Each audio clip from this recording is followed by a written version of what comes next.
कभी कभी हमारे सामने कुछ ऐसे मामले आते हैं जिन्हें जानने और पढ़ने के बाद मन में एक ही सवाल आता है कि क्या ऐसा भी हो सकता है। कुछ ऐसा ही मामला उत्तर प्रदेश के बदायूं जिले से सामने आया है। यहाँ एक परिवार में मां की मौत के बाद बेटे ने भी मां के गम में अपने प्राण त्याग दिए। मां की मौत के बाद बेटे ने भी मां के शव से लिपटकर अपने प्राणों को त्याग कर दिया। बेटे को मां की मौत का दुख भी था, उसे ये भी डर था कि मां की मौत के बाद अब उसके और उसके भाई का ख्याल कौन रखेगा। वह गरीबी से भी डर रहा था। ऐसे में बेटे ने मां की मौत के बाद खुद भी अपने प्राणों को त्याग कर दिया। हैरान करने वाली बात यह है कि पत्नी और बेटे की मौत के बाद पिता मौके से फरार हो गया। शख्स को पत्नी और जवान बेटे की मौत का गम नहीं हुआ और वह वहां से भाग खड़ा हुआ। जब उसे पुलिस ने बुलाया तब भी उसने अंतिम संस्कार करने से इनकार कर दिया। दरअसल यह हैरान कर देने वाला मामला बदायूं के उजानी कस्बे से सामने आया है। यहाँ बुधवार की देर रात कमलेश नाम की महिला की लंबी बीमारी की वजह से मौत हो गई।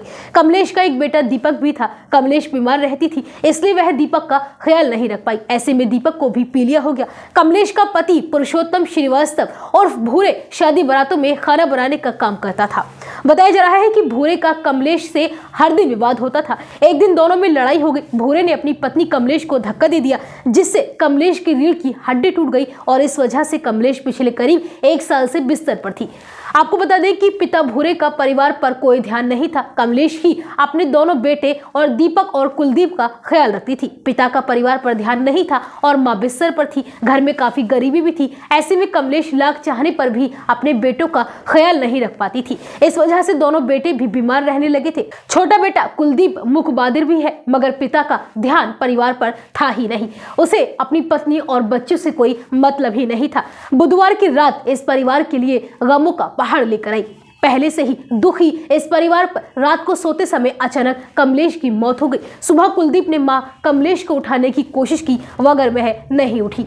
कमलेश और दीपक समझ गए कि मां की मौत हो चुकी है। दोनों बेटे मां के गम में बिलखते रहे। इस दौरान दीपक बार बार यह कह रहा था कि मां की मौत के बाद अब उसके और उसके भाई का ख्याल कौन रखेगा। इस दौरान दीपक अपनी मां के शव के साथ लिपट गया और उसने वहीं अपने प्राणों को त्याग दिया। हैरानी वाली बात यह थी कि इस पूरी घटना के दौरान पिता पुरुषोत्तम उर्फ भूरे गायब रहा। जब आसपास के लोगों ने उसे मामले की जानकारी दी तब भी उसने घर आने से मना कर दिया। इस परिवार के पड़ोसी आकाश शर्मा ने बताया कि करीब 3 साल पहले कमलेश के बड़े बेटे की भी मौत हो गई थी और उस दौरान भी इनके पिता ने उसके शव को हाथ तक नहीं लगाया था। यहाँ तक कि शव को घर में घुसने भी नहीं दिया था, मगर पुलिस की वजह से शव घर में गया था। अब जब मां बेटे के शव घर में पड़े हुए थे तब भी पिता भूरे को कोई फर्क नहीं पड़ा। आकाश शर्मा ने बताया कि मामले की जानकारी जैसे ही पुलिस को मिली, पुलिस वहां पहुंची। पुलिस ने भूरे के भाई राकेश को फोन किया। वह दिल्ली में रहता है। राकेश ने यहां आकर अंतिम संस्कार का सारा काम कराया। अपनी मां और भाई का अंतिम संस्कार कुलदीप ने ही किया है। अब सवाल यह है कि मां कमलेश और भाई दीपक की मौत के बाद